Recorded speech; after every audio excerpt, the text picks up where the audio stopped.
Hello students, in this lecture we will discuss about cumulative frequency series which is both less than and more than. A simple frequency distribution tell us about the frequency of a particular class. एक simple frequency distribution जो है वो तो हमको simple frequency बताती है, पर जहाँ हमें total number of observation में से ये चाहिए कि कितने लोगों को इतने मार्क्स से कम आए या कितने लोगों को इससे ज़्यादा आए, जैसे 10 से कम किस किस के आए हैं, 90 से ज़्यादा किस किस के आए हैं। तो जब हमें ये चीज़ें पता लगानी होती है तो इसको हम सिंपल फ्रिक्वेंसी डिस्ट्रीब्यूशन से अच्छे से पता नहीं लगा सकते। उसके लिए हमें क्यूमुलेटिव फ्रिक्वेंसी सीरीज चाहिए होती है which is both more than and less than. So there are two types of cumulative frequency distribution, that is less than cumulative frequency distribution and more than cumulative frequency distribution. First we will discuss with the less than. In less than cumulative frequency distribution, the frequency of each class interval are added successively from top to bottom. Less than cumulative frequency distribution में हम क्या करते हैं, हर class interval की जो frequencies हैं उसको हम टॉप से ऐड करते हुए चलते हैं. ठीक है, पुरानी वाली को नई वाली से ऐड करेंगे, फिर जो टोटल आई थी उसको वापस नई वाली से ऐड करेंगे. इस तरीके से हम less than cumulative frequency distribution बनाते हैं. Let's see the example. अगला जो एग्जाम्पल है वो पेज नंबर 4.25 पे है, मतलब on the same page. Consider the following frequency distribution. हम इन फ्रिक्वेंसी डिस्ट्रीब्यूशन को कंसिडर करते हैं. मार्क्स दे रखे हैं 0 to 10, 10 to 20, 20 to 30, 30 to 40, 40 to 50, 50 to 60 में. Now number of students are given, that is frequency is given 2, 5, 10, 12, 17, 4. Now क्योंकि हमको less than बनाना है तो लेस देन 0 तो हो नहीं सकता है ना. तो इसके सॉल्यूशन में देखो, less than cumulative frequency distribution में ये जो स्टार्टिंग में ये जो थियोरी में लिखा है वो सब लिखने की ज़रूरत नहीं है, हम डायरेक्ट इसका टेबल बनाएंगे. ठीक है, तो अब क्योंकि 0 से कम तो हो नहीं सकता तो इसमें ऑलवेज हम अपर लिमिट लेते हैं, दैट इज़ लेस देन 10. फिर अगले में 10 to 20 है तो अपर लिमिट मतलब लेस देन 20. अगले में 20 to 30 है मतलब अपर लिमिट लेना है तो लेस देन 30. फिर लेस देन 40, फिर लेस देन 50 और लेस देन 60. पहले की फ्रिक्वेंसी तो हम ऐसी कैसी 2 लिख देंगे, अगली की क्या 5 है तो 2 को हम 5 में ऐड कर देंगे तो क्या आ गया 7. ठीक है, 7 आ गया. अब उस 7 को अगेन अगले की फ्रिक्वेंसी 10 से हम प्लस कर देंगे तो क्या आ गया 17. या तो डायरेक्टली प्लस कर दो या सारी फ्रिक्वेंसीज लिख के प्लस कर दो, जैसा तुम चाहो. अब देखो 2 + 5 + 10 आ गया, अगेन 12, उसको 12 को और ऐड कर दो तो 17 + 12 हो गया 29. फिर 29 आ गया, अगेन अब 17 नई फ्रिक्वेंसी है तो अगेन सारी फ्रिक्वेंसीज को प्लस किया तो 2 + 5 + 10 + 12 + 17 दैट इज़ 46. अब क्या किया, अगेन लास्ट वाली है तो 46 + 4 दैट इज़ 50. या हम वापस से कर लें 2 + 5 + 10 + 12 + 17 + 4. मतलब क्या किया, पहली फ्रिक्वेंसी ऐसी के जैसी लिखी, अगली में पहली वाली को प्लस किया, फिर अगली में जो पिछली दोनों हैं उन दोनों को प्लस किया, फिर अगली में पिछली तीनों को प्लस किया. इस तरीके से हम less than cumulative frequency distribution बनाते हैं. अब इसमें अगर तुम्हें डाउट है कि तुम्हारा लास्ट में सही आया है कि नहीं तो you can do the total of frequency, मतलब 2 + 5 + 10 + 12 + 17 + 4. अगर ये टोटल भी 50 आ रही है और तुम्हारी लास्ट वाली भी 50 आ रही है, it means you have done correct. It means तुमने जो लेस देन क्यूमुलेटिव फ्रिक्वेंसी बनाई है वो बिल्कुल सही है. तो इस तरीके से लेस देन क्यूमुलेटिव फ्रिक्वेंसी में हम क्या करते हैं, पहली फ्रिक्वेंसी को एज इट इज़ लिखकर, टॉप वाली फ्रिक्वेंसी को एज इट इज़ लिखकर, टॉप से जब हम बॉटम जाते रहते हैं तो सारी फ्रिक्वेंसीज को ऐड अप करते जाते हैं. हर एक फ्रिक्वेंसी को पुरानी फ्रिक्वेंसी के टोटल से ऐड करते जाते हैं. Now more than cumulative frequency distribution. In a more than cumulative frequency distribution, the cumulative frequency of each class interval is obtained by finding the cumulative total of frequencies starting from the highest value to the variable to the lowest value. इसमें क्या करते हैं, इसमें उल्टा करते हैं. जैसे less than में हम लोग क्या करते थे, लेस देन में हम जो ऊपर की फ्रिक्वेंसी थी उसको लिखकर सबको ऐड करते जाते थे. मोर देन में क्या करते हैं, पहले पूरी फ्रिक्वेंसी की टोटल को लिखकर माइनस करते जाते हैं. मतलब लेस देन है तो उसमें हम प्लस करेंगे, मोर देन है तो उसमें हम माइनस करते जाएंगे. लेट्स सी द एग्जाम्पल से तुमको और ज़्यादा अच्छे से क्लियर हो जाएगा. इसकी जनरली डेफिनेशन नहीं आती तो no need of learning definition, सिर्फ हम इसके न्यूमेरिकल सम्स करेंगे तो न्यूमेरिकल सम्स तुम अच्छे से देख लेना. अब देखो लेस देन 10 अगर ले लेंगे हम तो 0 से पहले का क्या हुआ, तो यहाँ मोर देन 0 लिखते हैं, क्योंकि यहाँ मोर देन है तो यहाँ पे लोअर लिमिट लेते हैं। लेस देन में हमने क्या किया, लेस देन में हमने क्या लिया, less than 10, less than 20, less than 30। अब मोर देन में क्या लेंगे, लोअर लिमिट लेंगे, more than 0, more than 10, more than 20, more than 30, more than 40, more than 50। Right तो सबसे पहले उल्टा चलेंगे, मतलब क्या, जो सारी फ्रिक्वेंसीज थी उन सबको प्लस कर लो, 2 + 5 + 10 + 12 + 17 + 4, तो कितना आ गया 50। फिर अब क्या करेंगे, उसमें से एक फ्रिक्वेंसी को पहली वाली को हटा दो, क्योंकि अब दूसरी करना है, तब दूसरे में क्या करेंगे 5 + 10 + 12 + 17 + 4। फिर दूसरी को भी हटा दो, तो फिर अब करेंगे 10 + 12 + 17 + 4। फिर अब तीसरी को भी हटा दो, 12 + 17 + 4। फिर 12 को हटा दो तो 17 + 4, और फिर लास्ट में क्या बच जाएगा 4। इट मीन्स इसमें हमने क्या किया, इसमें हमने मतलब इसमें ज़्यादा वाला जो नंबर होगा, क्योंकि मोर देन है तो ज़्यादा वाला ऊपर हो जाएगा और फिर वो कम होता जाएगा। ठीक है, माइनस करेंगे से मेरा मतलब यही था कि माइनस करेंगे मतलब उस नंबर को हटाते जाएंगे। पहले में क्या किया, तो पहले में सबको लेकर टोटल लगाई, फिर दूसरे में हमने क्या किया, जो पहला वाला नंबर था उसको हटा दिया और बाकी सबकी टोटल लगाई, फिर तीसरे में पहले और दूसरे नंबर को हटा दिया।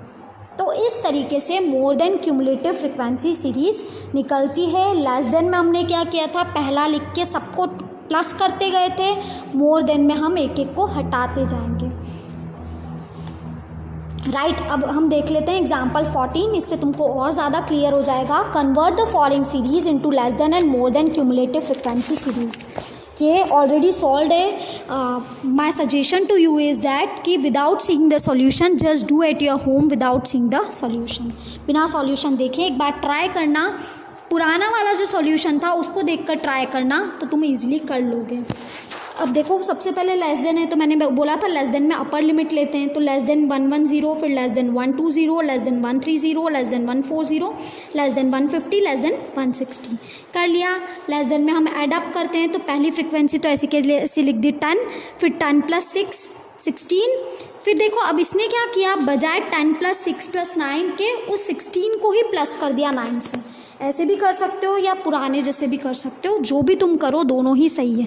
या तो टोटल को प्लस कर दो या बार बार ऐड करते जाओ, दोनों ही चीज़ सही है। तो 10 + 6 क्या हो गया 16, तो 16 + 9 हो गया 25। फिर अगली फ्रिक्वेंसी क्या है 11, तो 25 + 11 हो गया 36। फिर अगली क्या है 3, तो 36 + 3 = 39। फिर अगली क्या है 1, तो 39 + 1 40, इसकी टोटल भी 40 आ रही है। It means you have done correct. अब मोर देन निकालने के लिए पहले ही मैंने बोला था लोअर लिमिट से चलते हैं, तो क्या लोअर लिमिट मतलब more than 100, more than 110, more than 120, more than 130, more than 140 और मोर देन 150। इस तरीके से हमने इसको ले लिया। सबसे पहले क्या करेंगे, तो सबसे पहले टोटल लिखते हैं। पहले बताया था 10 + 6 + 9 + 11 + 3 + 1, तो 40। अब पहला वाला हटा दो, पहले वाला मतलब 10 हटा दो, तो 6 + 9 + 11 + 3 + 1 30। फिर दूसरा वाला भी हटा दो, तो 9 + 11 + 3 + 1 = 24। फिर तीसरा वाला भी हटा दो, तो 11 + 3 + 1 = 15। फिर बाकी के वो भी हटा दो, तो 3 + 1 = 4 और फिर लास्ट में क्या बच जाएगा 1। गॉट। तो इस तरीके से हम less than and more than cumulative frequency series करते हैं। इसके बाद वाला जो एग्जाम्पल है उसमें क्या पूछा है, convert the following more than cumulative frequency distribution into a less than cumulative frequency distribution. ठीक है, तो this example you don't need to do, हमको ये एग्जाम्पल करने की ज़रूरत नहीं है क्योंकि ऑलरेडी ये डिलीट हो चुका है। हमारे कोर्स में सिर्फ इतना है कि सिंपल क्लास इंटरवल से मोर देन और लेस देन बनाना है, ये नहीं है। तो just leave this example number 15। Example number 15 करने की ज़रूरत नहीं है, एग्जाम्पल 15 को लीव कर देना। एग्जाम्पल 14 जो है वो तुम्हें खुद को करना है, जस्ट ट्राई इट योरसेल्फ और उसको फिर सोल्यूशन देखकर चेक करना। ठीक है, डायरेक्टली देखकर मत सॉल्व करना। And this example I have already told कि जो सारे एग्जाम्पल्स हैं वो तुमको नोट्स कॉपी में लिखना है और जो अनसॉल्व हो गए we will write in the question answers copy. तो this you have to write in your notes copy. Now equal and unequal class interval series. Equal interval series मतलब क्या, जिसके इंटरवल्स इक्वल हो, 0 to 10, 10 to 20, 20 to 30, 30 to 40। तो इनके intervals क्या हैं, equal है। So when the classes in a series are of same interval, it is called equal class interval series. जब क्लासेस में जो सीरीज़ हैं उसमें सेम इंटरवल्स हों, ठीक है, उनको क्या बोलते हैं, इक्वल इंटरवल सीरीज. जैसे एग्जांपल दिया है 10 to 20, 20 to 30, 30 to 40, 40 to 50, 50 to 60. इन सब में क्या है, डिफरेंसेस सेम है. इन सब में क्या है, डिफरेंसेस सेम है 10-10 का, इसलिए ये क्या हो गई, इक्वल क्लास इंटरवल सीरीज़. अब अनइक्वल क्लास इंटरवल सीरीज़ मतलब क्या, जिसमें सीरीज़ में सारे में सेम डिफरेंस ना हो. जैसे 10 to 20, 20 to 30 में तो सेम डिफरेंस 10 आ रहा था, सेम क्लास इंटरवल डिफरेंस 10 आ रहा था. अनइक्वल में देखो एग्जाम्पल दिया है, when class intervals are not equal, जब क्लास इंटरवल्स क्या हो, इक्वल नहीं हो. जैसे 10 to 20, 20 to 40, 10 to 20 में 10 था, 20 to 40 में 20 हो गया, 40 to 70 में 30 हो गया. तो जब क्लास इंटरवल सेम नहीं हो तो हम इसको बोल देंगे अनइक्वल क्लास इंटरवल सीरीज़. मतलब कि क्लास इंटरवल सीरीज़ जो है वो अनइक्वल है, इक्वल नहीं है.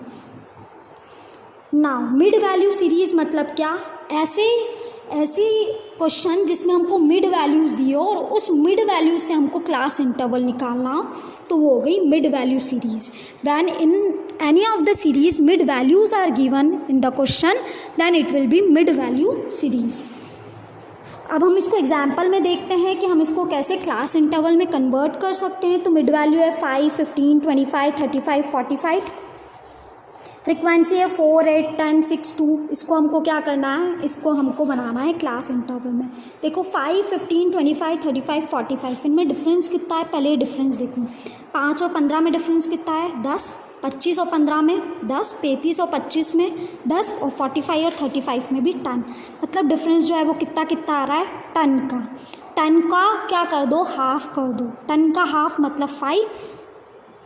तो उन नंबर्स में से -5 कर दो और प्लस भी 5 कर दो, तो यू विल गेट द -5 मतलब लोअर लिमिट, +5 कर दोगे तो अपर लिमिट आ जाएगी. क्या किया हमने उन सारे नंबर को देखकर उनका डिफरेंस लिया. पहले 15 - 5 मतलब 10, 25 - 15 मतलब 10, 35 - 25 मतलब 10, 45 - 35 मतलब 10. 10 डिफरेंस है, उसको हाफ कर दिया तो 5 - 5 0 हो गया, 5 + 5 10 हो गया. मतलब पहला इंटरवल जो हो गया वो क्या हो गया, 0 to 10. 15 में 5 माइनस किया मतलब 10, 15 में +5 किया मतलब 20. तो 10 to 20 जो है हमारा अगला क्लास इंटरवल हो गया. 25 में माइनस किया 5 तो हो गया 20, और 25 में +5 किया तो हो गया 30. तो 20 to 30 हमारा नेक्स्ट क्लास इंटरवल हो गया. इस तरीके से हम मिड वैल्यू से क्लास इंटरवल्स निकाल सकते हैं. अब देखने के लिए कि हमने सही किया है कि नहीं किया है, तो कुछ नहीं करना है, दोनों क्लास इंटरवल्स को प्लस करके /2 कर दो. 0 + 10/2. 0 + 10 मतलब 10, 10/2 मतलब 5. मिड वैल्यू 5 आ रही है, करेक्ट है हमारा. 10 + 20/2. 10 + 20 मतलब 30, 30/2 = 15.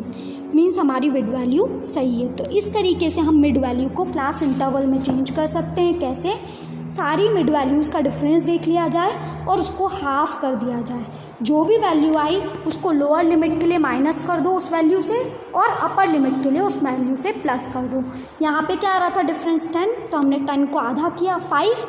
ठीक है, उस आधे वाला जो 5 आया उसमें से -5 कर दो और +5 कर दो. तो इस तरीके से हमको लोअर लिमिट और अपर लिमिट मिल जाएगी. गॉट. ये सारे जो न्यूमेरिकल क्वेश्चंस है, ये तुमको जितने ज़्यादा क्वेश्चन सॉल्व करोगे उतना ज़्यादा अच्छे से क्लियर होता जाएगा. ऑलमोस्ट ये चैप्टर कंप्लीट हो गया. अब न्यूमेरिकल सम्स ही आ जाएंगे. कुछ सम्स में करवाऊंगी, बाकी rest you have to do at your home. खुद को प्रैक्टिस करके देखनी है. जो क्वेश्चन नहीं आया यू कैन आस्क मी.